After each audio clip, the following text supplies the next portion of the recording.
ऋषिकेश है सीता।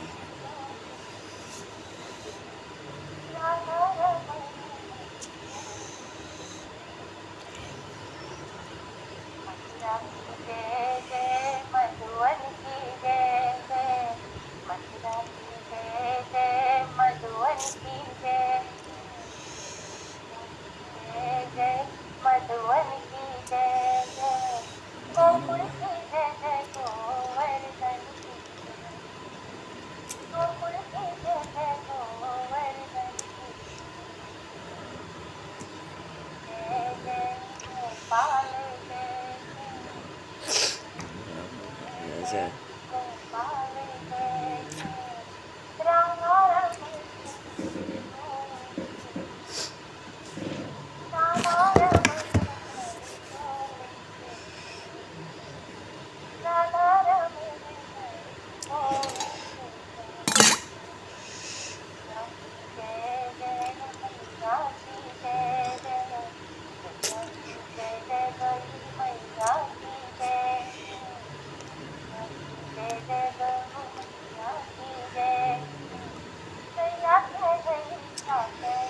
हाँ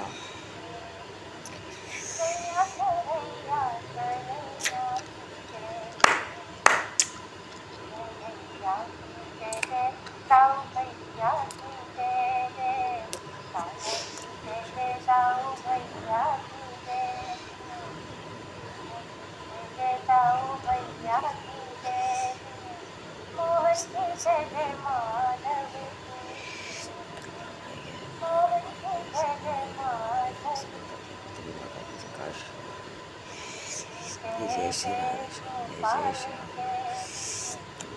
नम पार्वती पते हर हर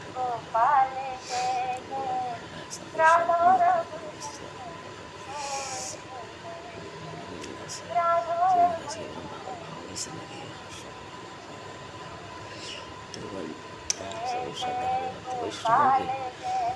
मंगल समिति मानव जीवन का सर्वोत्कृष्ट फल भगवत गुणगान भगवत स्मरण का आनंद हम सभी भगवान श्री बालकृष्ण की मधुर लीलाओं के माध्यम से प्राप्त करने जा रहे हैं। सर्वप्रथम आप सभी भक्तजनों के श्री चरणों में भगवत भाव से सादर वंदन, सादर नमन। आप सभी को यथायोग्य जय सिया राम, जय जय श्री राधे, हरि शरणम, जय श्री।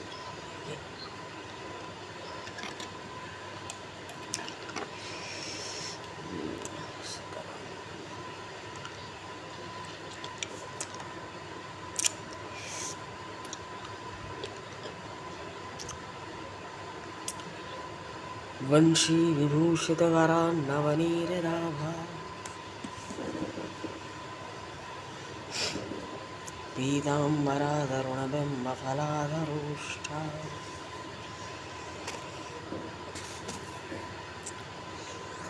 पूर्णेन्दुसुन्दरमुखादरवन्दनी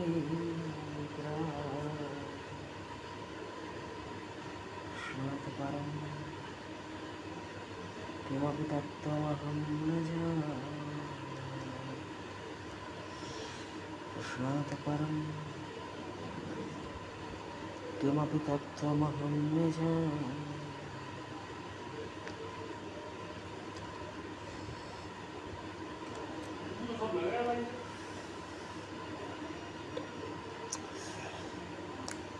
आज कार्तिक मास का शुक्ल पक्ष है।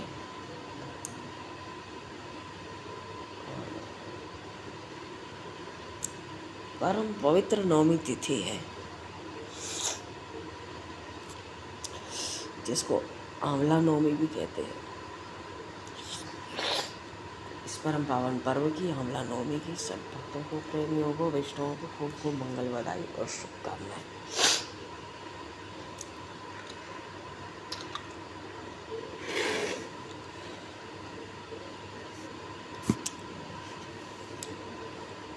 आज के दिन आंवला के तो पत्ते पत्ते में, शाखा में, मध्य में, जड़ में, पत्तों में, टहनियों में, सब में देवताओं का निवास है।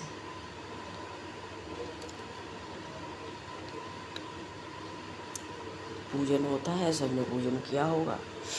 शाम का सभी अभी समय भी और बचा है दीपदान का आंवला वृक्ष पे, और जो सहज करते हैं कार्तिक मास में। कार्तिक मास में धर्म संबंधित किसी भी कार्य की बड़ी भारी महिमा है। और फिर तुलसी मैया की तो विशेष आराधना होती है कार्तिक मास में। आंवले का भी दीपदान किया जाता है।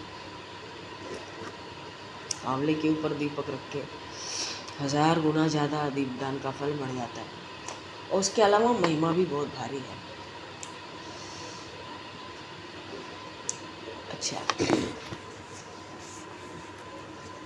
आंवला नवमी का परम पावन पर्व है। और तुलसी मैया की महिमा कहाँ तक कही जाए। तुलसी स्मरणैव सर्व पापम विनश्यति। तुलसी स्मरणे नैव सर्व पापम विनश्यति। तुलसी स्पर्शन नैव नश्यन्ति व्याध यूणाम। अगर हम तुलसी जी का स्मरण कर लें, सारे पाप समाप्त हो जाते हैं। केवल स्पर्श कर लें तुलसी मैया का, सब व्याधियों से जीव मुक्त हो जाता है। कोटि ब्रह्मांड मध्येषु यानि तीर्थानि भूतले। कितनी बड़ी बात है अपने में, कितनी भारी महिमा है। तुलसी दल माश्रित्य तान्येव निवसन्ति वै। अनंत कोटि ब्रह्मांडों में और पृथ्वी पर जितने तीर्थ हैं, वे सब श्री तुलसी देवी के पत्र में आश्रय ग्रहण करके निवास करते हैं। अब यदि कोई श्रद्धा और भक्ति भाव से तुलसी मैया की सेवा करे, तो उस मनुष्य के द्वारा सारे तीर्थ स्थान का और ब्रह्मा से लेकर सारे देवताओं का भी पूजन अपने आप हो जाता है। तुलसीम सेवेत यस्तु भक्ति भाव समन्वितः सेवितास्तेन तीर्थाश्च देवा ब्रह्म दयास्तथा। कितनी भारी महिमा तो तुलसी मैया की है। और कार्तिक में अब तो भगवान गोविंद जागने वाले हैं प्रबोधिनी एकादशी पर, और जागते ही जीव को धर्म कर्म में फिर प्रवृत्त कर देते हैं।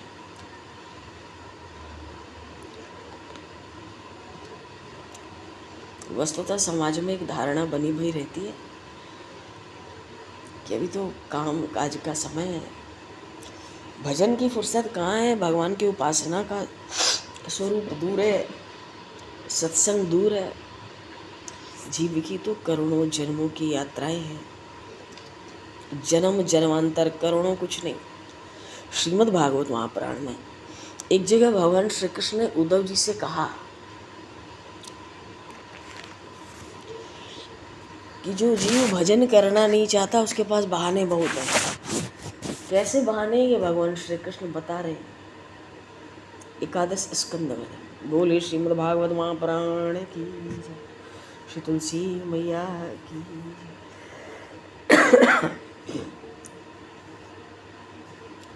अहो में पितरो वृद्धो भार्या बालात्मजात्मजाः अनाथा मामृते दीनाः कथम जीवन्ति दुःखिताः।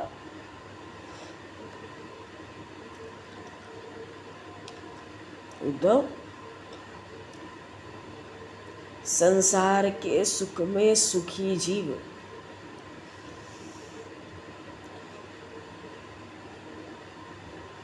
शास्त्र सम्मत धर्म सम्मत गृहस्थ जीवन न बिताकर घर गृहस्थी में जो आसक्त हो रहे हैं, मनो स्त्री पुत्र धन में, उनकी कामनाओं में, और हाय हाय और कृपणता, मैं मेरे का चक्कर, तो बंधन तो होगा।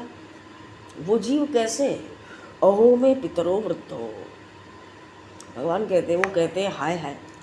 अगर उनको कोई सत्संग में कथा में उपदेश दे कि भाई तुम भजन करो, उसके लिए भी समय निकालो, भव सिंधु से भी तो पार होना है, मृत्यु तो कभी भी प्रकट है सके, तो वो कहता है हाय हाय, मेरे माँ बाप बूढ़े हो गए, पत्नी के बाल बच्चे अभी छोटे छोटे, मेरे न रहने पे कैसे दीन होंगे, अनाथ होंगे, दुखी हो जाएंगे, फिर इनका जीवन मेरे बिना कैसे चलेगा। ये भगवान सुना रहे हैं दृष्टांत। ग्रहसक्त कैसे बहाने बनाते हैं एवं और क्या करते हैं। गृहाशया क्षिप्त हृदय मूढ़ धीरे। तो जो जीव अपना कल्याण नहीं करता, साधन धाम मोक्ष कर द्वारा, पाई न जई परलोक संहारा, बड़े भाग मानुष तन पावा, सुर दुर्लभ सब ग्रंथ ही गावा। तो ऐसा दुर्लभ मनुष्य शरीर पाकर जो अपने कल्याण की प्राप्ति का उपाय नहीं करता, प्रयत्न नहीं करता, वो तो आत्महत्यारा है। गीता जी में भी कहा, रामचरितमानस में भी आया, सब ग्रंथों में आया है। भगवान श्री कृष्ण यहाँ कहते हैं मूढ़ बुद्धि है। संसार का सुख तो उसके भीतर बना रहता है, उनको भोगता है और उससे तृप्ति कभी होती नहीं, फिर उसी में उलझ के अपना जीवन खो बैठता है, मर जाता है तो भयंकर जो घोर तमोमय नरक है वहीं चला जाता है। अब कोई कहे भैया वो तो अपना कर्तव्य पालन कर रहा था, बूढ़े माँ बाप, घर परिवार, बाल बच्चे कौन देखेगा, शास्त्र इसकी आज्ञा नहीं देता है। अहो में पितरो वृद्धो भार्या बालात्मजात्मजा अनाथा मामृते दीना कतम जीवनते दुखता है। भगवान श्री कृष्ण कहते हैं उद्धव ऐसे बात नहीं बनती। गृहस्थ में सब करना है पर आसक्ति नहीं, आसक्ति मुझ में, मेरे लीला चरित्रों में।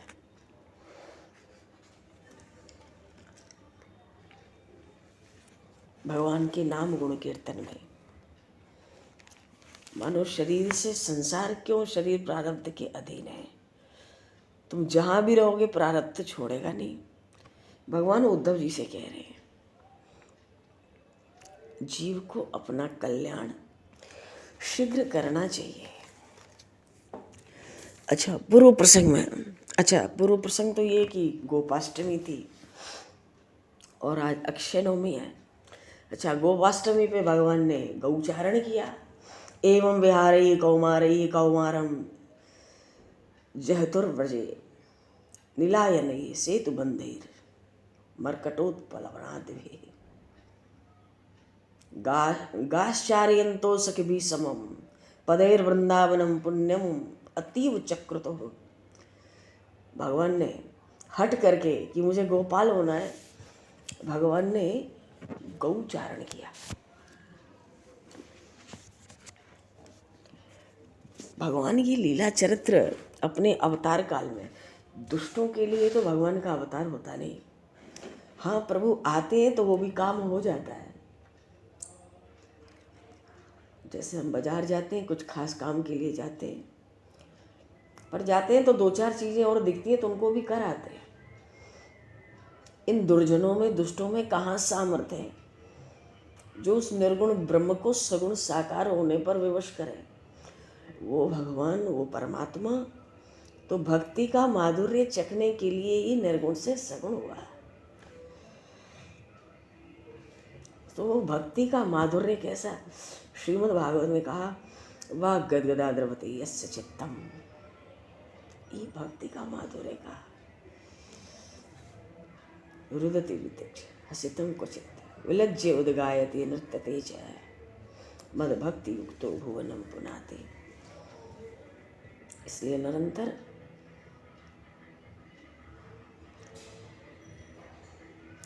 भगवान नाम चिंतन और भगवान का गुणगान कीर्तन।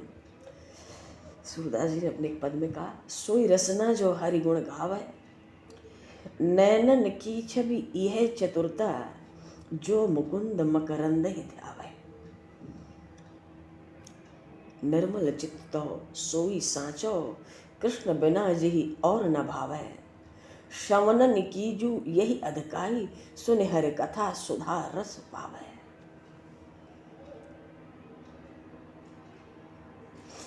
और करते जे श्याम ही सेवय चरणन चल वृंदावन जामे, सूरदास जैसे बलिवाकी, जो हरि जूसो प्रीति बढ़ावे। मानो वाणी की सार्थकता ही प्रभु के गुणगान में है। नेत्रों की शोभा कहें या चतुराई कहें, उन भगवान के चरणार बंदों की शोभा का ध्यान करने में ही है। वो चित्त सचमुच निर्मल है। जहां प्रभु को छोड़कर कुछ अच्छा लगे नहीं। कानों की भी यही महिमा है। श्री हरि कथा सुनकर उसमें कुछ अमृत सा स्वाद आवे। हाथ वही सार्थक है जो श्याम सुंदर की सेवा में लगे हैं। चरण वही सार्थक है, सूरदास जी का भाव है, जो चलकर वृंदावन आवे। एक ब्रज के संत थे, ऐसे रसिक संतों से ब्रज की भूमि ओतप्रोत रही है। वो ये नहीं कहते थे कि प्रभु वाही वृंदावन बसायो, वो कहते थे याही वृंदावन बसायो।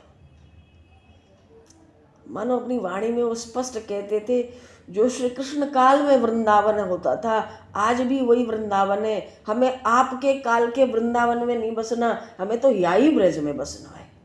याही वृंदावन बसायो।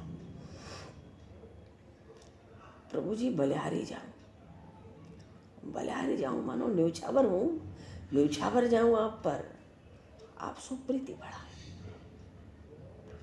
जब तय रसना राम कयो, मानो धर्म साधि सब बैठो, पड़बे मैं थो कहा रहो। जब ते रसना राम कयो, राम कयो का अर्थ है भगवान नाम जब से वाणी ने लिया, जिव्या ने लिया, मानो सब धर्म साध कर बैठ जाते। मानो हमने सब धर्माचरण कर लिया।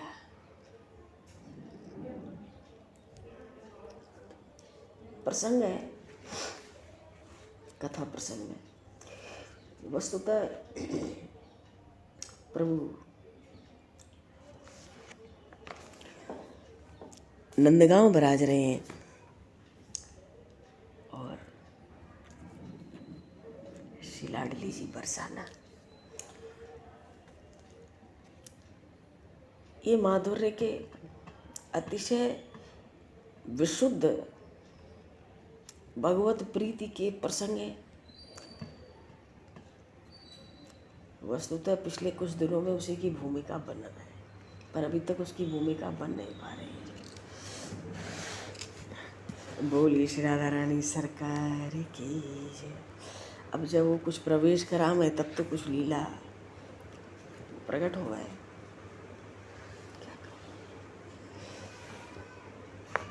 दो चकोर हैं, दो चंदा। एक बार स्वामी रामकृष्ण परमहंस जी के पास श्रीमद् भागवत महापुराण के एक विद्वान पंडित बैठे थे, बातचीत कर रहे थे और अन्य भक्त भी बहुत से पास में बैठे थे। तो श्री रामकृष्ण परमहंस जी ने उन पंडित जी से पूछा, पंडित जी योग माया क्या है? अब पंडित जी योग माया की अपने अनुसार व्याख्या करने लगे। परमहंस जी ने पूछा, क्या श्री राधा योग माया थी? पंडित जी संतोषजनक उत्तर नहीं दे पाए।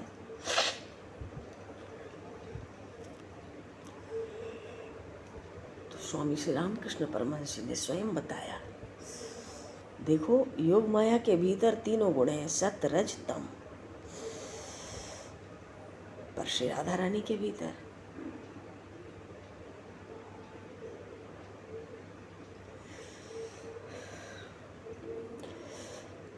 विशुद्ध सत्व के सिवाय और कुछ है ही नहीं।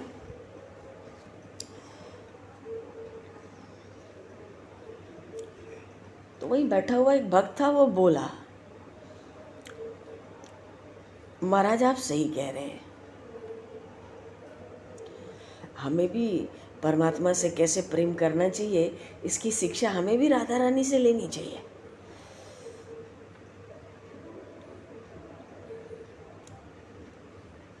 स्वामी रामकृष्ण परमहंस ने कहा कि श्री राधा रानी श्री कृष्ण का ही अंश थी, या यूँ कहें कि अभिन्न स्वरूप थी। अभिन्न कहने से बात भीतर नहीं उतरती है। क्यों? लीला चरित्र है, सगुण ब्रह्म के चरित्र हैं। तो दो चकोरे दो चंदा, दो तो आता है। दो के बिना लीला कहाँ होती? भक्त और भगवान के बिना लीला नहीं होती। भगवान का कोई चरित्र भक्त के चरित्र के बिना पूर्ण हो नहीं सकता। और क्या भक्त का कोई चरित्र भगवान के बिना पूर्ण होगा? है ही क्या उस समय पर?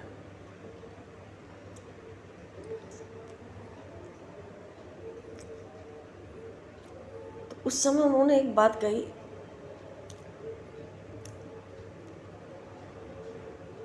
जन्म समय का दृष्टांत सुनाया। पहले भी ये प्रसंग आया। श्री जी ने जन्म लिया तो आंखें नहीं खोली, भाव था, अरे इन आंखों से कृष्ण के सिवाय और किसे देखूं। तो यशोदा मैया जब जन्म की बधाई देने नन्हे कन्हैया को लेकर आई, श्री जी के घर पर गई, तब श्री जी ने राधा रानी श्री कृष्ण को देखने के लिए आंखें खोलती हैं। पर वो आंखें खुली कैसे? कैसे खुली? श्री कृष्ण ने खेल के बहाने श्री राधा रानी की आंखों पर हाथ फेरा।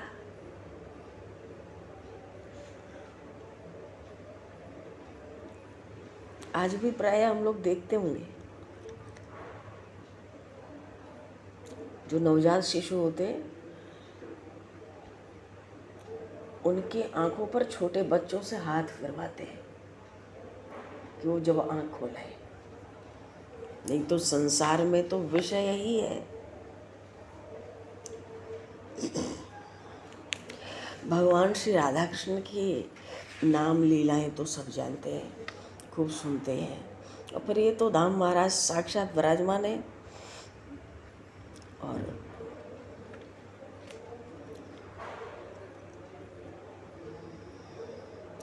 जौलो वृषभानुजा विराजमान बाम अंग, तौलो बाम बरन की पर दृष्टि बंकना। और जौलो संग राधा तौलो बाधा सारी दूर रहे, राधा की कृपा ते कोई परसे कलंकना। और न्यारे हो तो राधा जूते आधा रही जावे कृष्ण, सुनो जैसे शून्य संग होवे यदि अंक ना। गोवर्धन धारे चाहे असुर संहारे श्याम, नारायण श्यामा की कृपा ते कोई शंक ना। और मोर पंख धारे बंशी वारे प्यारे यशोदा के, जनके रखवारे त्यों लोकन ते न्यार पे। मधुकर काकक्ष कोकिल के की कामरिए, कारे कारे सारे वारे नंद के दुलारे पे। शिव सनकादि जाको चाहे कृपा को रसोई, दीन वे निहोरे भानु नंदनी के द्वार पे। और ब्रिकुटी बिलास पे जो विश्व को नचावे सोई, नाचे नंदलाल या की भावों के इशारे पर।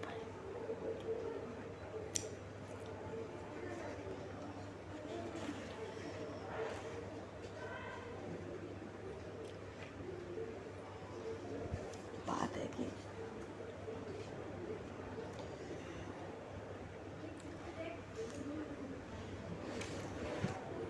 ये जो गोपियों का विशुद्ध प्रेम है और उसका जो रहस्य है, भगवान श्री कृष्ण के प्रति गोपियों का विशुद्ध माधुर्य भाव है। बात यह है कि यहाँ लीलाएं सहज नहीं है, यहाँ लीला चरित्र सरल नहीं है, कहने सुनने की वाणी भी तो नहीं है।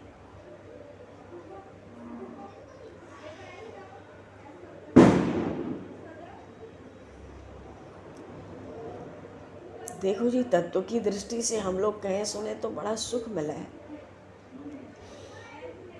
और ऊपर ऊपर कहेंगे सुनेंगे, भीतर फिर खाली रहेगा। श्रीमद् भागवत में श्री सुखदेव जी महाराज कहते हैं वंदे नंद ब्रज स्त्रीणाम पादे रेणुमभीक्षणश यासाम हरि कथोद्गीतम पुनाति भवनत्रयम्।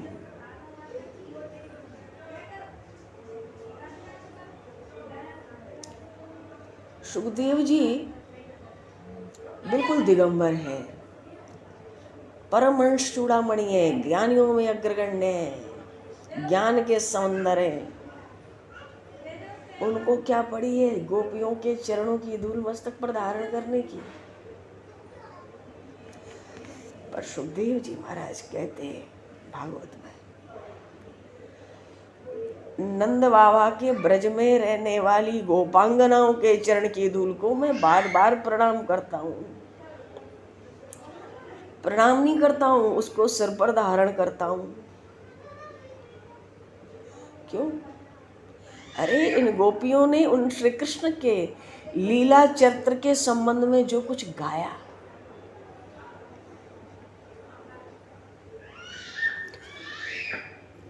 तीनों लोगों को पवित्र कर रहा है।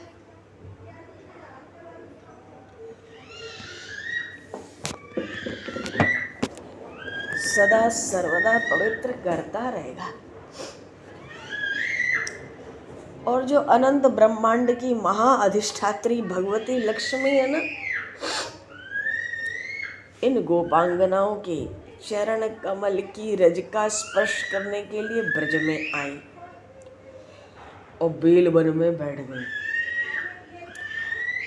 विराजमान हो गई। वृंदावन में जमुना जी के पास में बेल वन है, वहाँ श्री लक्ष्मी जी तपस्या कर रही है, तपस्या करने लगी इन गोपियों की चरण रज पाने के लिए, और आज तक तपस्या कर रही है।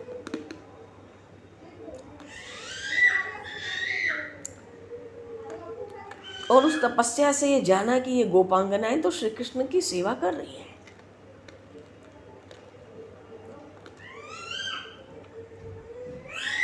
उन श्री कृष्ण के चरणों की रज पाने के लिए ये गोपांगनाएं लालायित हैं।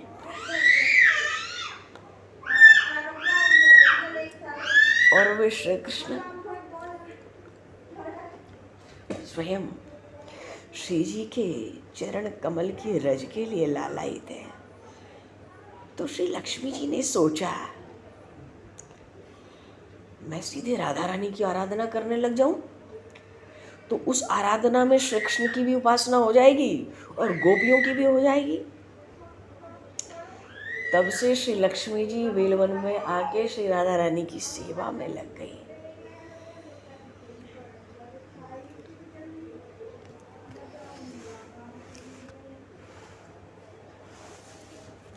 एक बार तो ललिता सखी ने श्री जी से पूछा,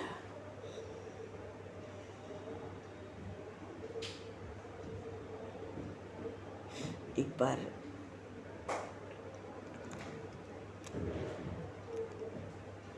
श्री जी ने एक गोपी से कहा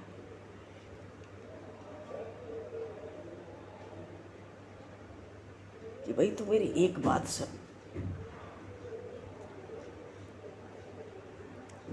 अभी ये थोड़े उत्सव के दिन चल रहे हैं ना, फिर थोड़ी प्रसंग पर हम लोग एकाग्रता करने की कोशिश करेंगे, क्योंकि कल दशमी है, परसों एकादशी है। क्योंकि श्री जी का प्रसंग लीलाकरण तो अभी वही है, अभी तो श्री दामा और सुबह सखा आए हुए हैं, मिले जुले हैं और प्रभु जमुना पुलिन पर खेल रहे हैं। आगे की लीलाएं हैं ही बड़ी विलक्षण। वो लीलाएं ऐसी हैं कि बस नेत्र बंद करके ही सुनने की है, खोल के नहीं। अच्छा, श्री जी ने एक सखी से कहा, जमुना जी के पुलिन पे एक बार की बात है कि अरे सखी एक बात तो मुझसे सुन। हाँ सखी सुना। देख तेरे दो नेत्र तो पूर्ण हैं, मानो दो नेत्र तो तेरे इतने बड़े बड़े पहले से हैं, फिर भी तू अपने रोम रोम में नेत्र चाहती है।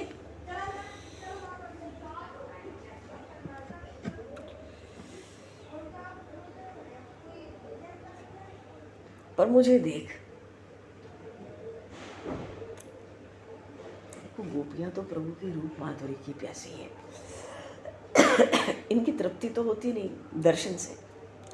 तो श्री जी ने उस सखी से कहा, तेरे विधाता ने 2 बड़े नेत्र पहले ही दिए, बिल्कुल स्वस्थ बड़े बड़े नेत्र, और फिर तो रोम रोम से विधाता से नेत्र मांगती है, मोए पतो है। श्री जी कहती है, पर उस गोपी से कहती है, तू मुझे देख, मैं तो ब्रह्मा जी से कुछ नहीं कहती। हाँ, ये जो पलकों के संचालक है ना, राजा निमि, निमि वंश, विदेह वंश, मिथिला, निमि से ही तो मिथिला नाम पड़ा। यहाँ श्री जी कहती है, मैं तो ब्रह्मा जी से कुछ नहीं चाहती, कुछ कहती नहीं कभी, तू तो अपने रोम रोम में नेत्र मांगे है। मैं तो बस उन राजा निमि से कहूँ, क्योंकि वशिष्ठ जी का शाप है। राजा, ये राजर्षि थे, राजा निमि, तो इनका शरीर छूट गया, पर हालांकि ज़्यादा कुछ उसमें दोष नहीं था राजा निमि का, पर श्राप तो मिल गया था। तो उनको बिना शरीर का रहने को कहा गया, तो वो विदेह रहे।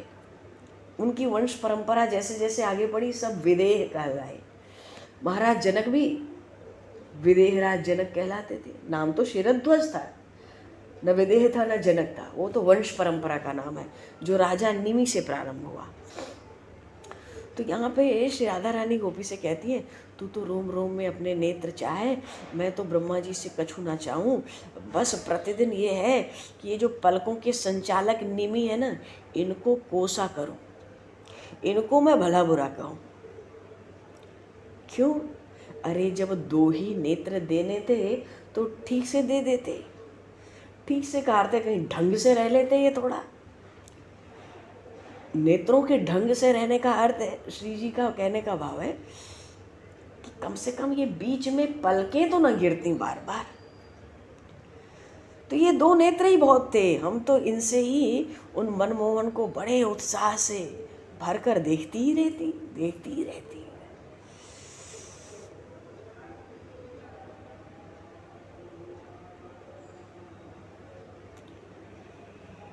एक एक अंग प्रत्यंग की शोभा हृदय में धारण कर लेती।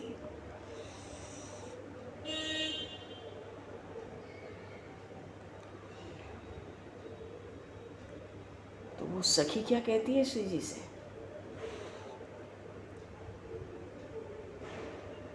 अरे हृदय में कैसे धारण कर लेती,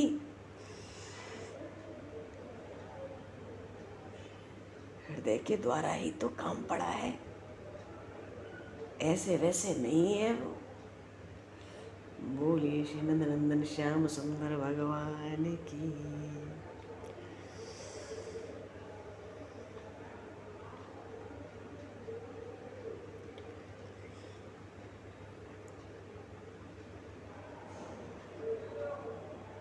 अब निमि से क्या कहें, ब्रह्मा से क्या कहें, और नेत्रों के लिए भी क्या पश्चाताप करें।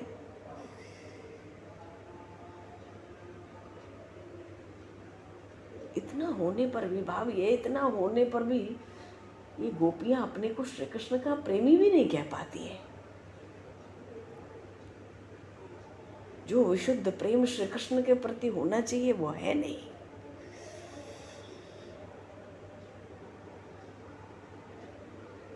और एक क्षण में ही कहो तो उन श्याम सुंदर के शरीर की शोभा कुछ और की और हो जाए। क्यों? नित्य नवीन होती रहती है। तो कितना भी देखें, देखने पर देख ही ना पावे। अब कहा करें ब्रह्मा जी से कुछ कह के, कहा करें निमि से कछु कह के, जब यहाँ शोभा नित्य नूतन है, क्षण क्षण बढ़ ही जाए, तो बस एक ही उपाय बच जाता है, नित्य नवीन शोभा कैसे देखें। मानो जिस शोभा को देखने पर भी देख नहीं पाती है, तो क्या करें, एकटक होकर फिर देखती ही रह जाती है, और कोई उपाय ही नहीं बचा। और वो ऐसे नटनागर नित्य नवीन शोभा प्रकट करते रहते हैं। उन श्याम सुंदर की लीलाओं को कोई लक्षित कर नहीं सकता, मानो कोई समझ ही नहीं सकता।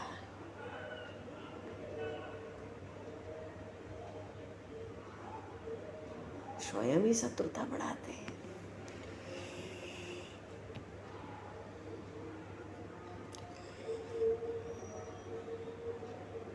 अच्छा, कहते हैं ना, फल का भोग तो कर्म के पीछे पड़ा है। मानो हम सब प्रारब्ध कर्म पे निर्भर है, और वो पहले का अपने ही तो किया दिया है, वही तो प्राप्त हो रहा है। अपने चाहने से तो कुछ मिल नहीं रहा जीवन में। पर एक गोपी कहती है, जब प्रारब्ध से कुछ नहीं हो रहा है, पर ये श्याम सुंदर तो प्रत्यक्ष खड़े हैं ना।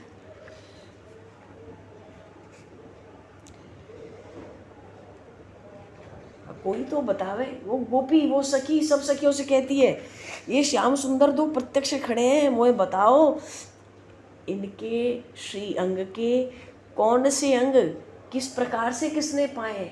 मानो ऐसा कोई अंग नहीं है जिसकी तुलना सृष्टि में कहीं हो सके। इसलिए तो ये ठगों का राजा है। 5 वर्ष की अवस्था है बालकृष्ण की।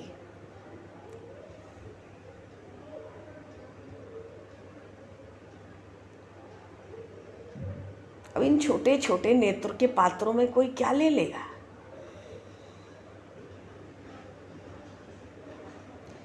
क्यों, वो तो अपने में ही अमृत के समुद्र ऊपर से हिलोरे और लेते हैं। कृपा करके दर्शन भी भली प्रकार नहीं देते, तुरंत छटक जाते हैं। कहीं मटकते हैं, कहीं हंसते हैं, कहीं अंगूठा दिखा लेते हैं, कहीं नाच लेते हैं, कहीं कुछ लेके भाग जाते हैं। 2 पल स्तर खड़े नहीं रहते। अरे सखी, वो गोपाल तो शोभा के समुद्र हैं, सौंदर्य के समुद्र हैं।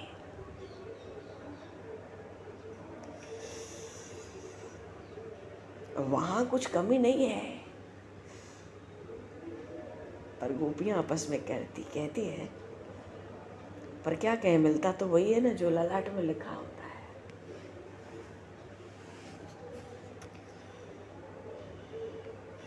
मानो भगवान की रूप माधुरी, प्रभु को देखने की उत्कट इच्छा।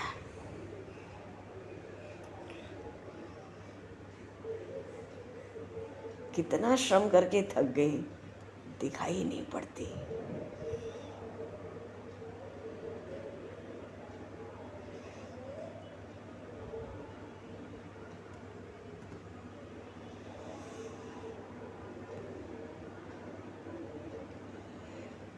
अरे ये गोपियां बड़ी विचित्र विचित्र बातें करती है। क्या करें, भगवान की रूप माधुरी ऐसी है। जहाँ कामदेव भी आया था तो उन नंदनंदन की छटा देखकर मूर्छित होकर गिर पड़ा।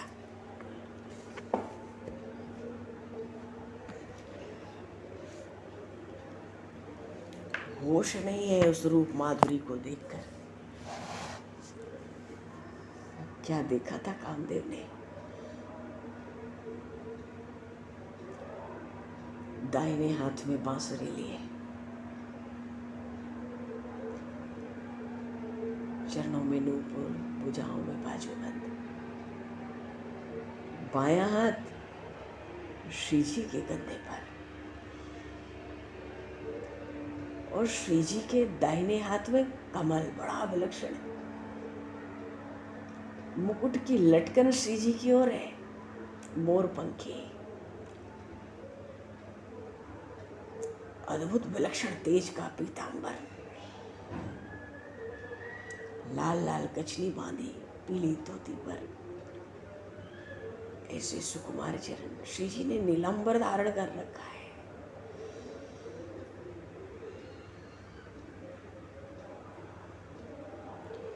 जिसमें लाल रंग की चोली धारण कर रखी है। उनके चरण इतने सुकुमार। कामदेव कुछ विशेष दर्शन कर ही नहीं पाया। वो तो श्री कृष्ण को आते देख कि कदम की डाल के नीचे आ गए, बंसी निकालो तो गिर पड़ा। प्रभु ने उसको उठाया, उठ। क्योंकि प्रभु ने तो अभी थोड़ी बंशी बजाई थी शरद पूर्णिमा की रात्रि को। सोच रहा था भगवान शिव की तरह चल के चुनौती दूंगा। भगवान श्री कृष्ण ने उसको उठाया, उठ, तू तो युद्ध करने आया था, अभी तो युद्ध का बाजा भी ठीक से नहीं बजा, पहले ही मर गया, धराशायी हो गया। युद्ध क्या करेगा। ऐसे नंद नंदन श्याम सुंदर। वस्तुतः सब तो इनकी रूप माधुरी है। अभी गोकुल की लीलाओं में तो प्रभु का नटखटपना विशेष था। आगे की लीलाओं में नटखटपना तो है, थोड़ा अलग है। और अब सखियों की, गोपियों की रूप माधुरी के विलक्षण चरित्र है। भूल गए श्री बाल कृष्ण लाल की, श्री नंद नंदन श्याम सुंदर भगवान की।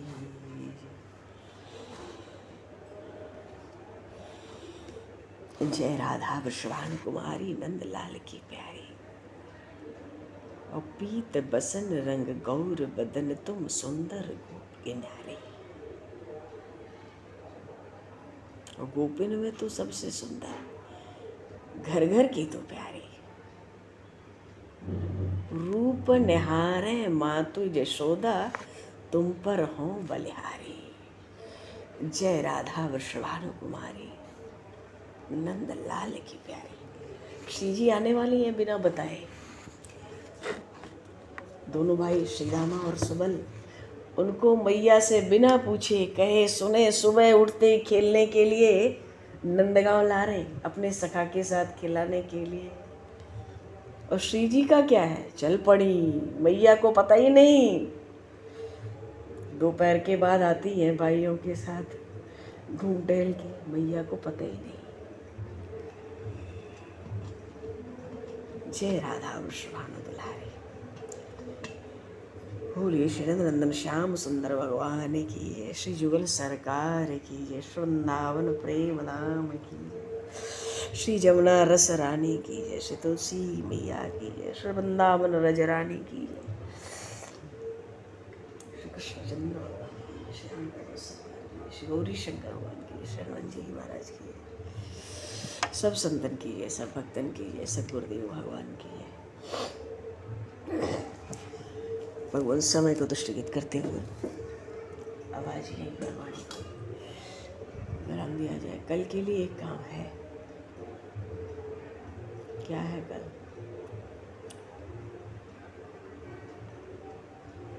चलो समय को दृष्टिगत करते हुए वाणी को विराम, वाक्य पुष्पांजलि, प्रभु श्री चरणों में सादर समर्पण। आप सभी को भी यथायोग्य जय श्री राम।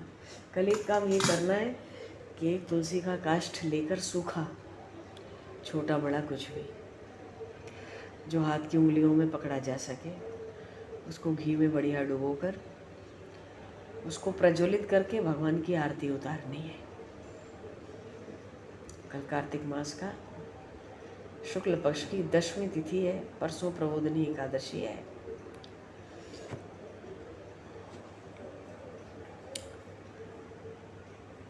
तो तुलसी काष्ठ से घी में डूबी हुई उससे भगवान की आरती कल करनी है, सावधानी से। बोलिए श्री भक्तवत्सल भगवान की जय। चलो वाक्य पुष्पांजलि, प्रभु श्री चरणों में सादर समर्पण। आप सभी को भी यथायोग्य जय श्री राम।